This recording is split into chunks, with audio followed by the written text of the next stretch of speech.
Hello, YouTube land. This is Brenton Son coming to you from Lexington, Kentucky, the Bluegrass State.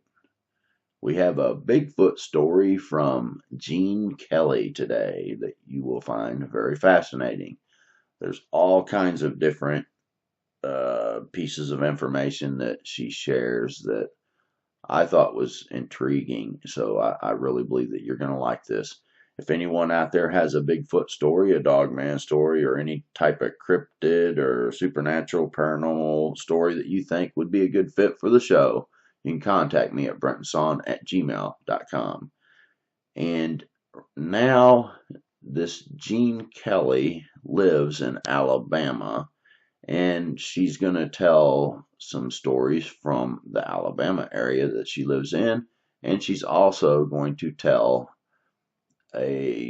some stories from going down to Florida, and that is going to be interesting. So just kind of look for that part, and so that you kind of know what's going to be coming at you. You don't want you to quit the video and think, there's not going to be something interesting here that I like.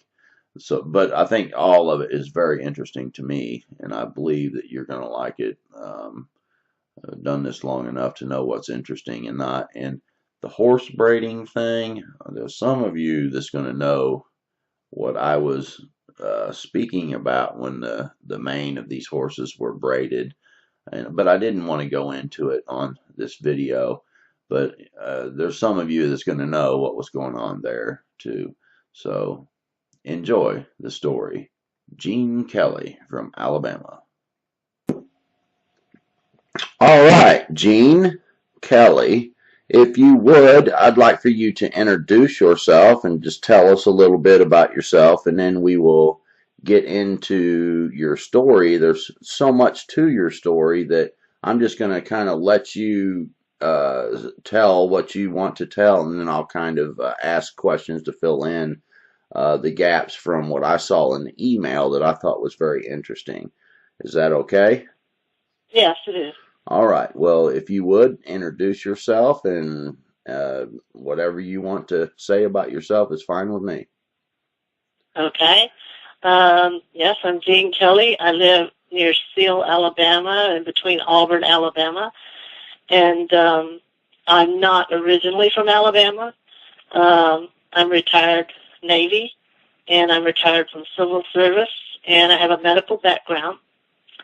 And I bought property near Seal, Alabama, and my initial question mark of having some strange experiences was when I would get off work, I would come in the winter out on my property to go hunting.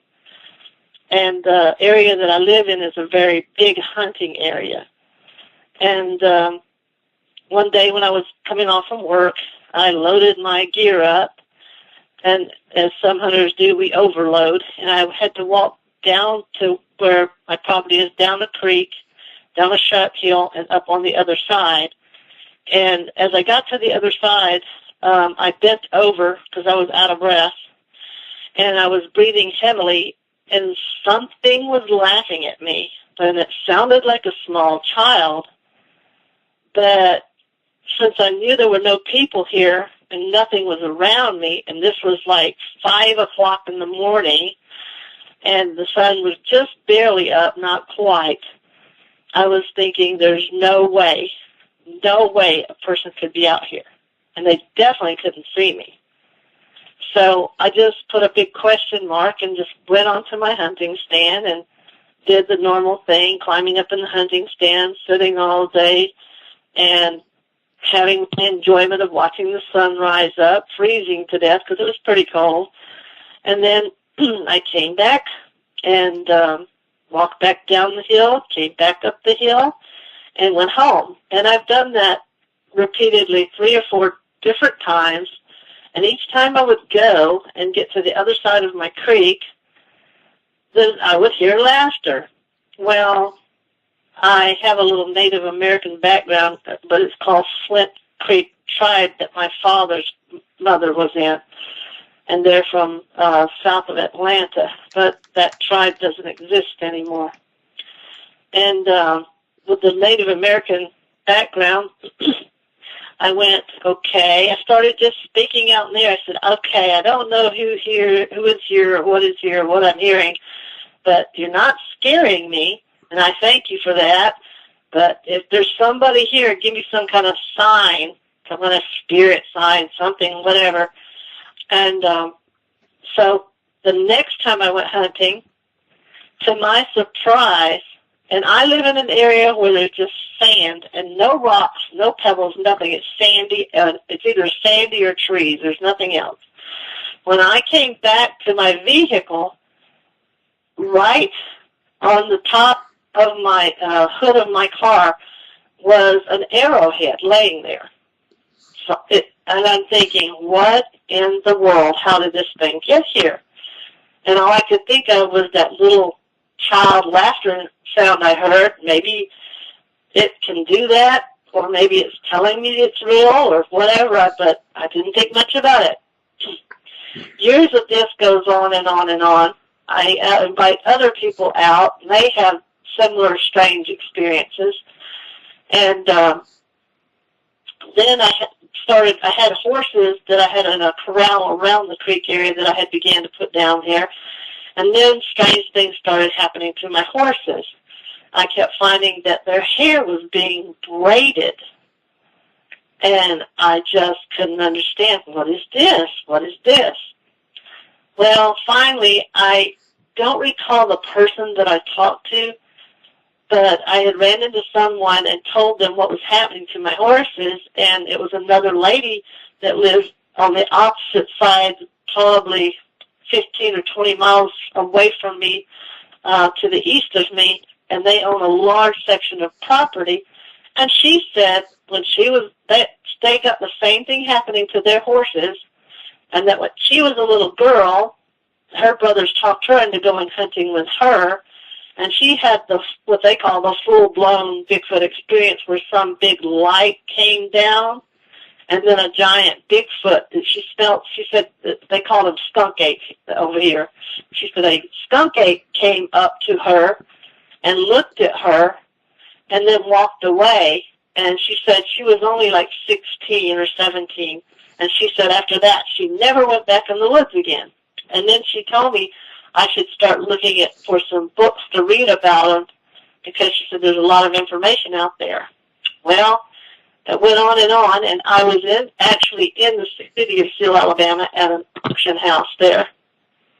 And some young girl approached me and said, just out of the blue, I don't even know this person, and said, do you believe in Bigfoot? And I'm like, well, no, I don't believe or disbelieve. I just see strange things happening. She goes, oh, I know where you live, over there on the other, I know she's talking on the west side of me. She says, there's a bunch of creeks with alligators in it. She said, my friend and I, these are women telling me this, which is shocking. She was all in camouflage, and she said, we were over there hunting by that creek by your house on the other side of where you live, which is it's actually a large creek. My creek is really small. This is almost a river. And she said, this Bigfoot walked up and grabbed one of the alligators out of the water and busted his head up against a tree and just took off, dragging him through the woods. She said, we couldn't believe what we saw. So now I'm thinking, oh, my gosh, really? This seriously can't be happening to me. So, wow, that's I just kind of like shook it off, like, what is going on, you know? That's some serious hunting there, boy. Just pick one up and bap it up against a tree, boy. Yeah, but they said they had been told about it all their life here. And see, I'm not from here. But all the people around here seem to be going, oh, yeah, we know about it. It's no big deal. They don't even think about it. It's just second to them. Because I guess the one that's here is not violent to people. But, so I just dumbfounded a little bit. And so I just it didn't really ruin my life or mess me up. I just went to work and went home like everybody else and tried to put it back in the back of my mind. Finally, I think I got that Bigfoot 2013 book or 2015 book, and I ended up talking to, I forgot the researchers' names now because my names don't recall very well. The ones that are doing the DNA and the ones that got the fingerprints, the ones that are all over. I've talked to a lot of people. in Washington and everywhere. And basically they say, yeah, sounds like you got one out there. And my main experience was when I got rid of my horses, I think I made them angry because two big giant trees, 12 foot in the air, and I guess about 20 inches in diameter, were snapped in half way up in the air, and they were crossed over into a big X right by my hunting stand. I've got like 5 hunting stands, but this one was real close to my home. And I said, oh, Lord, there was no storm when that happened. I heard the snap. And then I walked out, and then I saw the trees had been crossed over, and I just shook my head like, oh, come on. Really? Am I really seeing this? Okay, no problem. I'm going home. Now let's laughed it off. Yeah, let's talk about the horses for a second. So the ones that were having the so you were noticing that there was braids in the manes of the horses? Yeah, every time they would be braided. I would come out, comb the braids. I used to come out every 2 or 3 days and ride my horses because I lived like it was almost an hour drive between my work and where my home is. And did you have mares or what did you I had 3 mares and a stallion. And which ones were having? I ended up with like 1, 2, 3. I know I had 4 mares and a stallion. I had 5 large horses back then, and I ended up with 5 large and 10 miniature horses. Okay. And the braids, were they basically similar, but not like a witch's knot? Like sometimes the horses. No, they were natural braided, like large, like they were trying to make a handle on the back. You know, like if you would want to ride a horse and turn the hair into a handle. Yeah, that's what I'm getting at. Neck. So basically, and that's what really got me, because I'm kind of impressed, because I was thinking, hey, if I wanted to ride bareback, that braid was sufficient enough for me to grab the horse and get on it myself. Right. Yeah. But at first I didn't think that. I just unbraided it and came back, and it was rebraided, and I was trying to figure out if they rubbed up against a tree, how did that braid effect get there? I just couldn't figure it out. Yeah. It didn't dawn on me that something was doing it. Right. Now, what else did you notice with the horses? Did you ever notice that they had scratches on them, things like that? No, never harmed the horses. Okay. Were the horses skittish and stuff like that much? No, never seemed to be afraid. The horses weren't. Did you ever have any like donkey or things like that out there? No, I didn't. Okay. But I did have a large poultry house, and I had like 300 chickens out here at one time. And quite often, eggs would come missing. Like I would get all the eggs in, and I know they'd lay a few at night. And eggs started missing, and chickens were just missing. But I didn't think nothing of it. I was thinking, raccoon. I always put something else could have done it. And then one day, I'm talking 10 years later, going from a 10-year jump when people started moving out here, and then just having a random conversation with a neighbor, and one of my neighbors said that they liked it out here. It was so isolated. They felt safe, and they said, but the strangest things happened to them. I said, oh, like what? And one neighbor kept telling me that their peanut butter and their jelly would often go missing from their house. Wow. And I said, and then I would be like, that's kind of strange, because at the same time, when I had bought my house and put it out here, I don't eat very much peanut butter and jelly, but I keep it in my home, and the peanut butter and jelly that was in my closet kept going missing. I just couldn't put it together. Right. I just didn't know. I was like, and we were thinking we had some very strange person living in the woods that was only stealing peanut butter and jelly. We couldn't figure it out. Right. We just laughed it off. Right. Yeah. So then, like I said, I started paying more attention to the stories that people were saying about Bigfoot, got books, read about it. And I don't live too far from Tuskegee, Alabama. Like I said, I'm a veteran, and I was going to the VA hospital in Tuskegee. And on my way back, I stopped because they have a handicap place where veterans can hunt in the Tuskegee National Forest. So I stopped to talk to the forest person, whose last name is Montgomery there, and just started up a general strange conversation. Hey, Mr. Montgomery, how are you, you know? I said, can I ask you some strange questions? Have you ever been out in the National Forest here and seen strange things like twigs pushed up and made into teepees, or trees bent over and woven into each other, or, you know, I went on and on with all the basic things that people find, and the man just stood there with his mouth open looking at me like, yes, I have, but I've never told anybody. He said, how do you know about that stuff? Have you been out here before? And I said, no, sir, I've never been in the forest at all out here. I just had an experience at my home. And then he asked me where I live, and I told him the same story I've already told you. And all he could say is, you've got to be kidding. He says, I'm going to look into this. Right. So even he got curious about the same thing.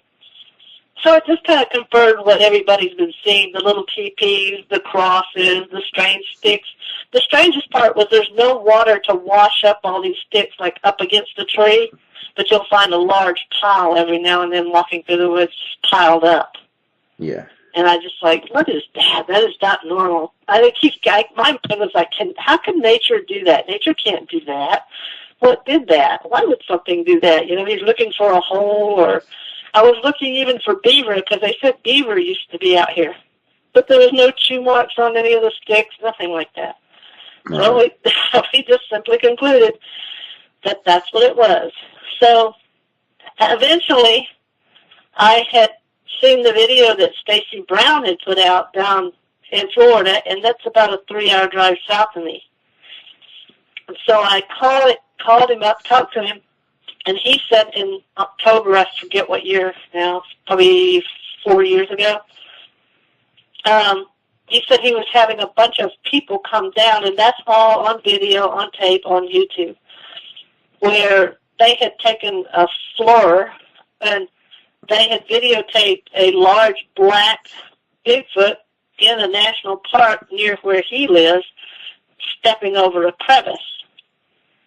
And I had never physically seen one. I guess I was kind of hoping I would. And then again, you're kind of hoping you won't. So you don't know what to expect. But I had a Jeep Grand Cherokee that was brand new. So I must have been 2011 when I went down there, because the Jeep was, no, it's 2012. 2012 when I went down there. So I took my Jeep down there and put it full of camping gear, and got with all the people, met lots of people from Louisiana, Florida, everywhere, doctors, lawyers, and everything you could imagine. And we spent the night around a camping area, talked about what we knew, and then he took us to the park where he filmed the video.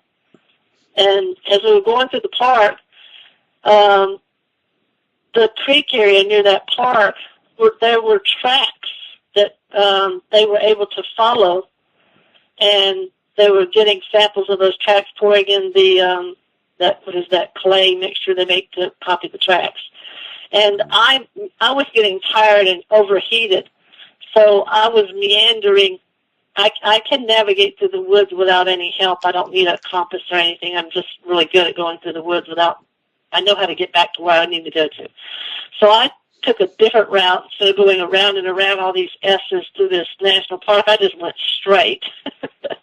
And straight toward my car I was heading. And just before I got near my car, I was looking at the terrain. I said, man, this is just like perfect terrain for a Bigfoot to be anywhere he wanted to be. There were so many crevices. And as I sat down to relax, 4 deer actually jumped over my head. Wow. And I was thinking, oh, wow. If 4 deer can jump over my head and not even see me or know I'm there, it'd be very easy for a Bigfoot to hide or do anything he wanted to. Right. And then after leaving the park with the group, we went back and spent the night, and I had bought some cameras, and they deployed all the cameras out, and I fell asleep. And when I woke up the next morning, I didn't realize everybody had already pulled out. I fell into a deep sleep. I got overheated, walking through the park, and I slept pretty hard. But everybody else had pulled out and left. And so I had my window cracked, and this was October, so it was cool at night and hot in the day. And when I was laying in my Jeep, all of a sudden I noticed there was something wrong because I didn't hear any sound from people, and I didn't hear any crickets, and I heard nothing. Right. And I started to rise up to look, and just as I rose up to look, this big black giant tall thing, over 8 foot tall, skinny and covered in fur.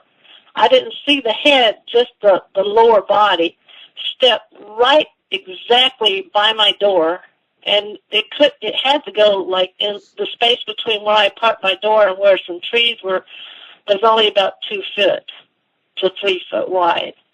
And it stepped right by me, and that's what I say, it zapped me, and that's the only definition I can give, because I attempted to call out to everybody, hey, look, or grab my keys to hit the alarm button on my thing to let everybody know it was there in the camp. And I saw it. My eyes were watching exactly what it did, but I couldn't move. I couldn't grab my keys. I couldn't turn. I couldn't do anything. And I felt like I was in that zapped mode for 2 to 3 minutes. And then all of a sudden, that feeling of inability to move was gone, and he was gone too. And then I kind of went into my mind, I'm going, oh my God, I just saw a real Bigfoot. It is real. Oh my God. And I was just excited. I just couldn't believe it. I was still shocked, and it took me another several years to calm down. But I didn't run around telling a lot of people, because I was just thrilled to know that those things are real. They're really there. And that I had an experience that was, my own unique experience, and it didn't harm me. But as soon as I got my composure and looked around, nobody was in the camp. I was alone. I was the last vehicle. So I drove down to where the man that owned the property was, found Stacy, because I needed to get my cameras back, and they had taken the SD cards out, and I didn't know that. And they gave me my cameras back, and I drove home. Right. So I wasn't able to get any pictures, because if there were pictures, Stacy Brown kept them. Right. So when this thing, I did get the experience, and they just confirmed what I had said, that, yeah, you saw him, because that's pretty much the description of him. Right. So I was really surprised. So when you got zapped, was it a kind of an electrical feeling, or, because I've heard...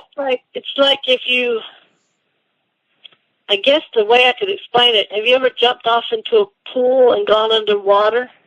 Yeah. And you're like in that floating sensation, like you're just there. Right, yeah. Before you realize I've got to push my arms to swim to get up to the surface. Yeah.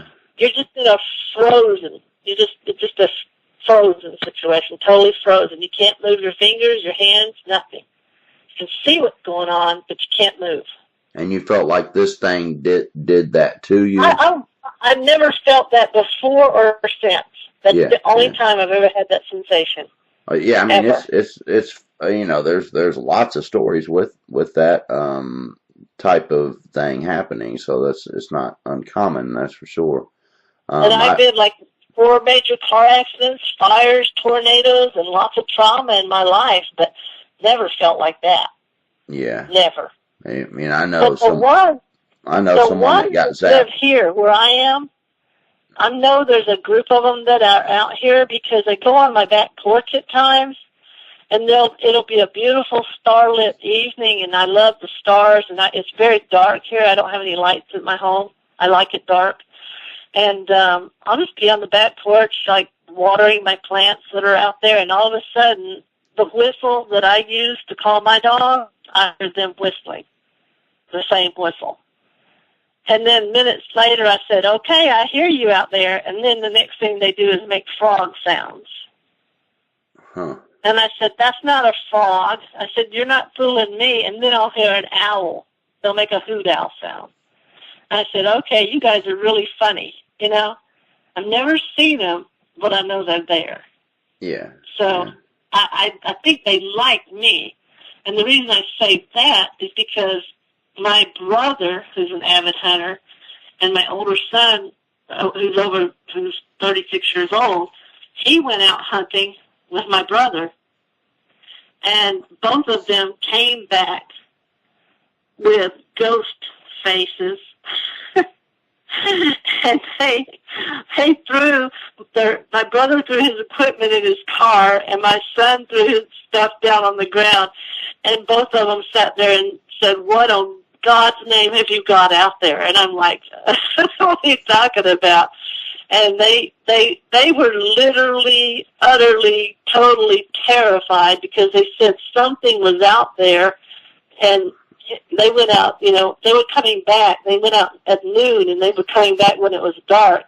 And they said it sounded like somebody between killing a woman, screaming at them really, really loud, and a cross between a Wolverine, a woman, and yeah. I tried to say all these different things, and I'm sorry, since all my experiences were good, all I could do was laugh, you know, and they were mad because they said, there is nothing funny about what just happened to us. And my brother said, and he meant it, he said, I will never come back to your property ever again as long as I live. And he's never been back. Yeah. Both of them left. Both of them were so scared they've left. And they've never come back. So, I don't know what got them, but it was a totally different experience. So, what can I say? I think they like some people and they hate some people. Yeah, So that's the end of my story. That's all I have to say. Right. I find them interesting myself. And I also find something else interesting. When I look at other people's videos, if there are Bigfoot on the videos, my eyes see them. I could show the same video to 10 or 20 other people and they don't see anything. Right, yeah. So I find that interesting. Some people see them, some people don't. Yeah, they camouflage. They're so good at camouflaging in. I'll have some pictures or videos sometimes, and I'm sitting there saying, okay, right there it is, and you know, some people can see it, some don't. It's quite amazing. And you know, and I say there's country people, you know, that walk around in the woods, and there are animals that lay down right in front of us. I mean, a baby doe has been, you know, trained to not move and stay next to a tree, cuddled up. You can walk right next to it and never know it's there. I mean, I've seen snakes, especially gray water moccasins, lay perfectly still and nearly step on them. I'm glad I wear high boots when I go hunting, but they're there. Yeah, I say that a lot. I use the deer thing a lot because I've been hunting before and you know, have a deer standing right there, and I didn't see it until I was just sitting there gawking, you know, and all of a sudden realized there's a deer. So Sasquatch, you know, the Bigfoot are able to do the same type of thing. They're amazing creatures. Whatever they are, they have their own unique personalities. Everywhere you go, they're different. I do have a theory that the ones that are located in the mountainous areas and the mountainous areas that have moonshine, I've asked people in those areas, I personally believe that those Bigfoot have been addicted unintentionally to the leftover corn from where they do moonshine, and I think they become violent. That's interesting. So I think if you see people in the areas where the Bigfoot are violent, those are the ones that get access to, where people do moonshine out in the swamps or in the woods. So, because they have been known to tear up moonshine stills in the Carolinas and up in Tennessee. So, right. I don't know. But I just, my experience has been good so far, but I wouldn't push it, No, you need to be very careful. I've collected a lot of stories, and I'm telling you that things can turn. Now, whatever you do, do not start feeding them. Do not. Oh, yeah. I've never done that. I've never had any desire to do that. They come in, and the road that I live on is 7 miles long, and I've heard nonstop stories about mysterious things stealing chickens and eggs, peanut butter, and jelly. I mean, they're really smart, and they're really intelligent. They know when we come, and they know when we go. Yeah. They watch us. I don't know how they do it or what they do, but they've never really done any great harm to me, ever. So, I think, like I said, they know I'm a friend, not a foe. Yeah, I'll tell you what, I'd be very, very alarmed if they were coming in the house and taking stuff out of my cupboard, that's for sure. Now, I have one story from Florida where a kid, they were having a problem with a Sasquatch, and he woke up and there was one in his bedroom staring at him, and he was terrified. And I think it was a juvenile, and it had been kind of watching this kid playing and things like that. And but it doesn't always end so well, because I think that there's different ones they're as different as people. Some people are pretty mean and nasty, and some, I think there's there could be some that don't really want no problems with humans, and and there's some that probably are just like bad people. And but I would never push it. I wouldn't start feeding them, because if you stop feeding them, I notice a lot of times when people stop feeding, they end up having some fairly basically the Bigfoot that were eating the whatever they're getting would start throwing temper tantrums, and it can get very dangerous. And now the horse thing, that's very interesting, and I guess I won't really go into that on this video, but the braiding thing, where you were saying that it looked like they were grabbing the mane, and like they were riding the horse bareback or something like that. I think that is what is making the braids, is they grab into the mane and they twist it around their fingers to hold on, to the horse, and it usually is the mare's. And what it ends up doing is it makes these twists, and it looks similar to braids in their finger width. And where a Sasquatch has got a huge hand, they're spaced out, at the according to the hand of whatever was grabbing a hold of it. Now there's some stories and some evidence that there's things going on other than what people think when that's happening, and maybe we'll talk about that privately, and I'll steer you towards some other information, and you can go check it out and see what you think. So anyway, I'll leave that alone for now. And you had some other, it seemed like you put something in your email about thinking, or you had a theory about some being outcast or something like that, or was that? Yeah, that was one of the things I had heard. If you look up Russell County, Alabama, a police report was done just south of where I live, and there was a young man from somewhere that had came camping just south of Russell County, and he came up Highway 165 and came to the first gas station or whatever, ran in, panicked, and terrorized.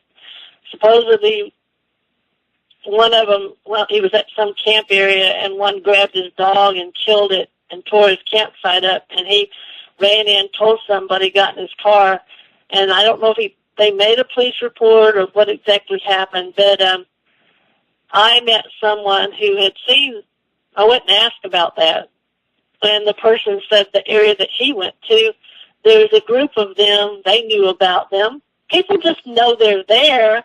I don't know, they said for generations people have lived in some of these, isolated areas. And they said that the group they have, they live in bamboo, like in a large area where there's bamboo. We have the bamboo and the sugar cane here. Yeah. And they literally will make, like, off the ground, they live, like, in the bamboo and make some kind of woven nest up in the bamboo. And there was some company here, a power company, and they had the people that were going to fix those, those little power company things that sit out where they got a fence around it. Yeah. And they had to drive down this road to work on the power grid. And every time they would come there, they got attacked by what they called a gorilla. Right. And somebody around there came and said that the particular one that came after him, that he wasn't even liked by the other Bigfoots. That their grandfather had told them that he saw that particular gorilla fighting with the other gorillas. And they were beating him up with a stick. Wow. So I hear all these stories, and I'm like, okay, this is strange, okay, and I just go on about my business. But it's some real strange stuff that goes on in Alabama. So I just listen, enjoy it, take it for what it's worth, and go on about my business. Yeah. But like I said, I 100% agree with you. Once you start habituating them, feeding them, it's just like a neighbor's dog. If you start feeding the neighbor's dog or cat, they're going to keep coming back and expecting more food. Right. Yeah. If they don't get it, they're going to do something else. Right. So, yeah. It can be quite dangerous, I believe, and I think they're what fairly is your wild. theory on what they are? Well, I mean, I don't know for sure, but I do think that they're part human.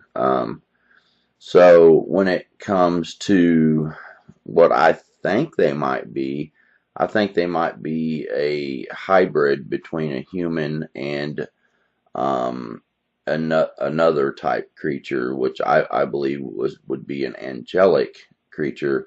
And when you say that, some people don't understand. I totally agree with that because I've studied enough about Adam and Eve and, the daughters of Eve having been with angelic creatures. I believe that they literally, I think Cain could have been a demonic creature or an offspring, not true human. And that when he was cast and told to go to another place, that he joined this group. There's the red hair theory, like people that are born covered in hair, people that are born with 6 fingers, 6 toes. I mean, we have all these weird genetic abnormalities out there. Yeah. So I actually believe that's possible. Yeah. I believe that they have descended from another race of beings, and like you said, angelic, because if the government has covered it up, but originally before Noah and the flood, those beings were as tall as 36 feet tall. And I even believe Noah was a tall, giant being. Yeah, and when they measured the cubit after the flood versus the cubit before the flood, the distance was different. Right. Yeah. People are naive. Even the boat, speaking of Noah's boat, people are naive to think that they brought 2 adult elephants on that boat. I don't think they did. I think they brought babies on the boat. Yeah. I would think it'd be more something like that too. And when it comes to this Nephilim theory, I've seen people make comments in some of the videos and saying, well, God sent the flood and it killed all flesh on the face of the earth. But it didn't. But the Bible says it killed all flesh on the face of the earth. But there are some scriptures where the Bible, like in, I think it's Amos, talks about those who dug themselves in, and talked about these types. Basically, some went subterranean, so they went inside Yep. they went inside the earth and they avoided the flood. So if they And that's weren't on the, explainable by alligators. yeah, Even alligators over in Africa dig a subterranean tunnel and live up in an air pocket, and they eat a large quantity of food, and they can hibernate for 6 months or more. yeah, and plus, I mean, for someone to say, well, God killed all the Bible does also say there in Genesis 6 that there was Nephilim in the land then and also after that.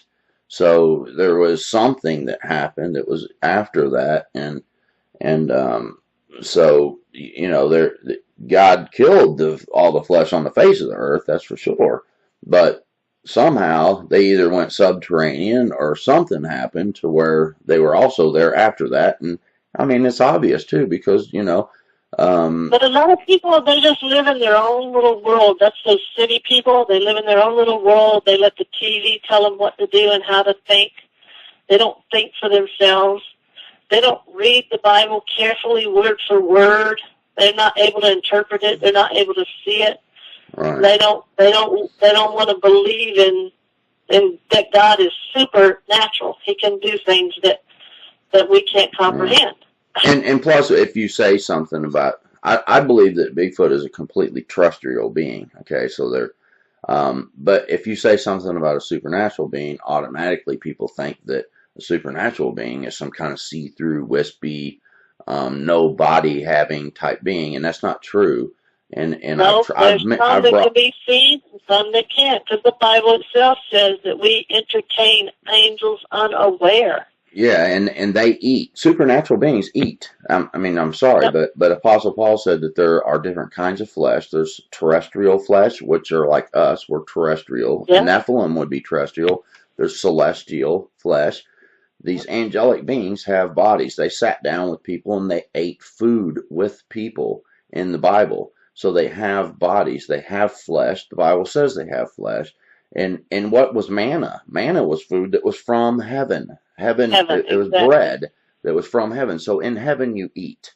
So I don't know how people ever got the idea that a supernatural, because the Bible says that all angels are ministering spirits. So when you say something about a spirit, most people think they have no body, but that's not true. It's not biblical. I interviewed a preacher one time, and he was saying that type of stuff, and I took him through different scriptures, and he said, you know what, that is in the Bible.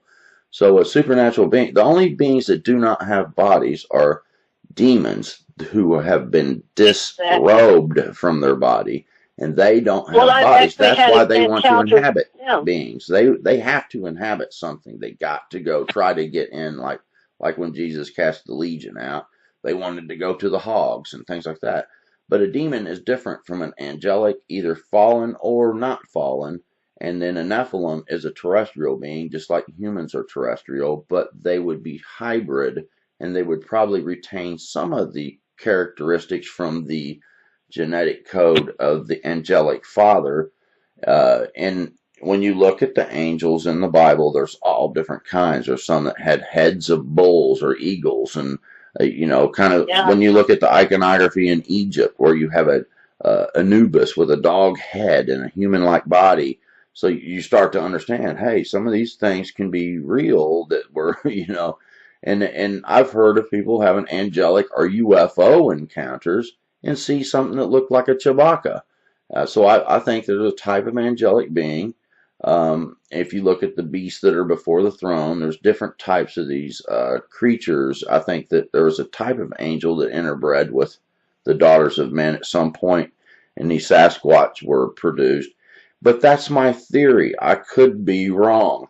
So I don't want people to get upset with me. And it's nice to hear somebody that sees that we're living on levels. I mean, we're living on an earth level, and then there's many heavens levels, and there's below levels. I mean, God we're just something that entertains him.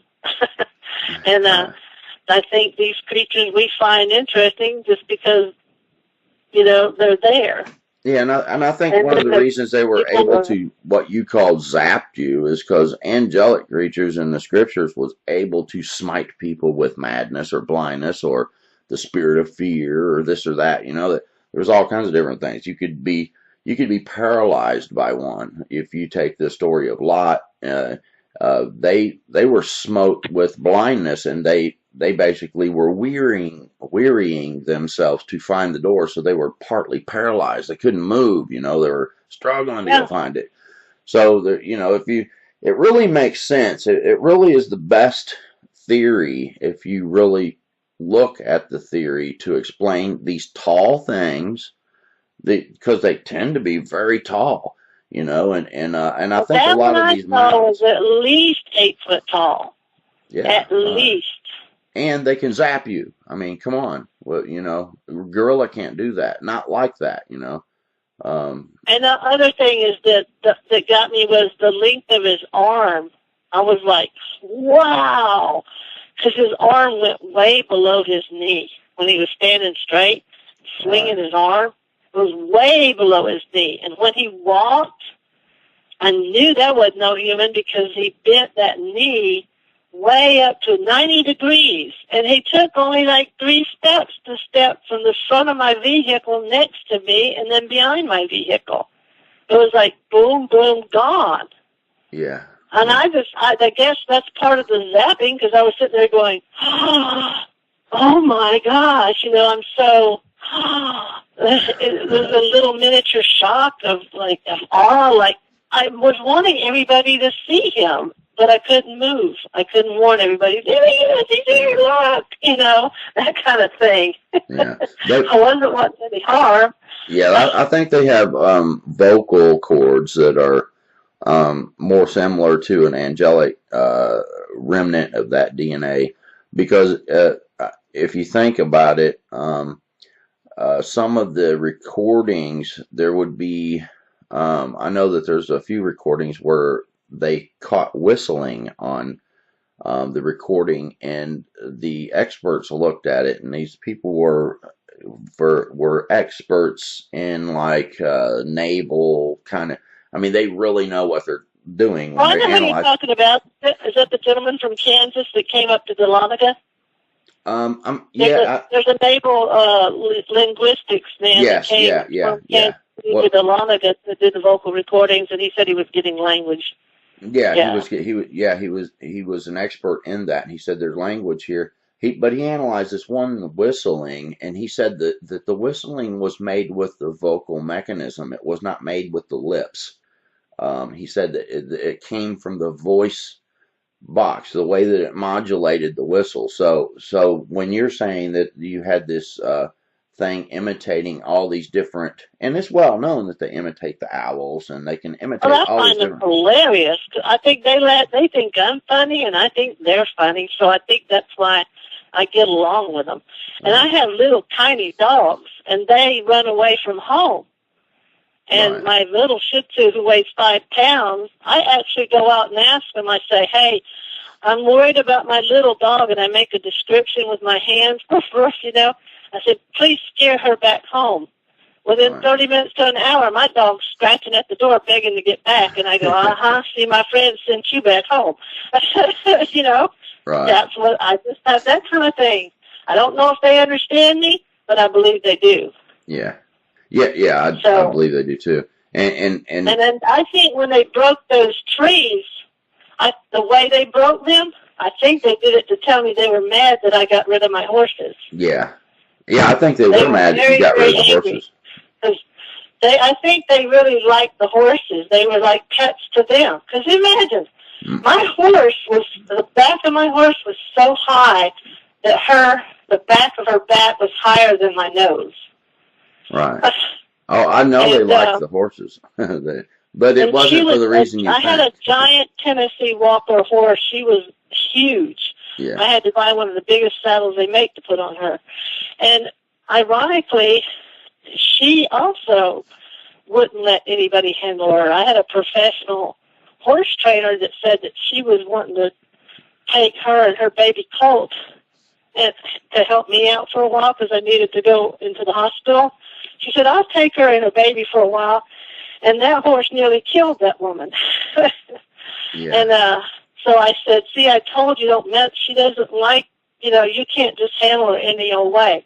But I was one of the only person that could ride that horse. Right. But I got most of my horses given to me because I got this thing with animals. I don't know what it is. It's natural. Now, whenever you have seen a horse buck, have you seen a horse buck before? Like, I started riding horses in Texas when I was 4 years old, or 2 years old. So you know. I stole my first horse when I was 2. So to keep a horse from bucking, you can hold its head down. If it cannot lift its head, it cannot buck. Oh yeah, you can rig it down, but I've never had to. Right. I've never. So basically, I've rode horses since I was a little bitty. Basically, what I'm saying that I think that those braids in the mane was them holding that horse's head down. They were wrapping their fingers in the mane and holding the mare's head. But I don't think it was the adults. I think that they may have grabbed the horse to put maybe a small child on the back. Maybe so. I mean, it's possible. They probably made her walk around with a small Sasquatch on its back, and then they let it go, Yeah. And if they've repeatedly done it again and again for their babies, then the horses become accustomed to seeing them, smelling them, hearing them, and it's just nothing. Then they know they're not going to get hurt, and they just move on. Right. But all the horses I've ever had out here are very, very gentle. Yeah. Yeah. Well, I'm gonna send you a link to a video, and I want you just to check the video out and let me know what you think about it, because I just think it's interesting, and I think that you might find it interesting, and you can decide what you think about it. But anyway, you have some. You're familiar with Mary Scruggs up in Tuscaloosa, Alabama? Pardon? Mary Scruggs, Scruggs, I believe it is.